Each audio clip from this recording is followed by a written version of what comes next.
ભરૂચ શહેરમાં આંતરરાષ્ટ્રીય હિન્દુ પરિષદના અધ્યક્ષ ડોક્ટર પ્રવીણ ટોગડિયાની અધ્યક્ષતામાં બેઠક યોજાઈ હતી। દર મંગળવાર તથા શનિવારે હનુમાન ચાલીસાના પાઠ થાય તેવા કેન્દ્રો શરૂ કરવા લોકોને આહવાન કરાયું છે। આંતરરાષ્ટ્રીય હિન્દુ પરિષદના અધ્યક્ષ ડોક્ટર પ્રવીણ ટોગડિયાએ ભરૂચની મુલાકાત લીધી, જ્યાં તેઓએ હિન્દુ સુરક્ષા અને સમૃદ્ધિના મુદ્દાઓ પર ભાર મૂકતા અનેક મુદ્દાઓ પર ચર્ચા કરી। ખાસ કરીને તેઓએ આંતરરાષ્ટ્રીય હિન્દુ પરિષદ, રાષ્ટ્રીય બજરંગ દળ, રાષ્ટ્રીય મહિલા પરિષદ સહિતના સંગઠનો દ્વારા હનુમાન ચાલીસા કેન્દ્રોનું અભિયાન તેજ બનાવવાનું આહવાન કર્યું। ડોક્ટર પ્રવીણ ટોગડિયાએ જણાવ્યું કે પ્રત્યેક ગામ અને વિસ્તારમાં દર મંગળવાર તથા શનિવારે સાંજે હનુમાન ચાલીસાના પાઠ થાય તેવા કેન્દ્રો શરૂ કરવામાં આવશે। દેશભરમાં અત્યારે આવા હજારો કેન્દ્રો કાર્યરત છે અને હવે ભરૂચમાં પણ તેની સંખ્યામાં નોંધપાત્ર વધારો કરવામાં આવશે। આંતરરાષ્ટ્રીય હિન્દુ પરિષદના અધ્યક્ષ ડોક્ટર પ્રવીણ ટોગડિયાની ભરૂચ મુલાકાત દરમિયાન મોટી સંખ્યામાં સ્થાનિક આગેવાનો, હોદ્દેદારો અને કાર્યકર્તાઓ ઉપસ્થિત રહ્યા હતા। વિડીયો જર્નાલિસ્ટ વિરેન્દ્ર પાટીલ સાથે સત્યા ટીવી ન્યૂઝ ભરૂચ।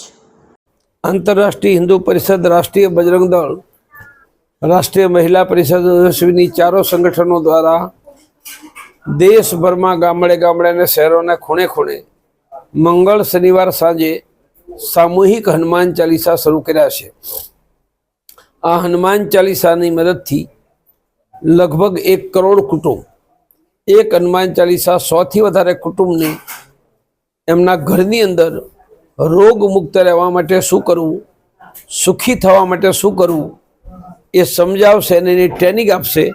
અને આનું બહુ મોટું અભિયાન અમે દેશમાં શરૂ કર્યું છે।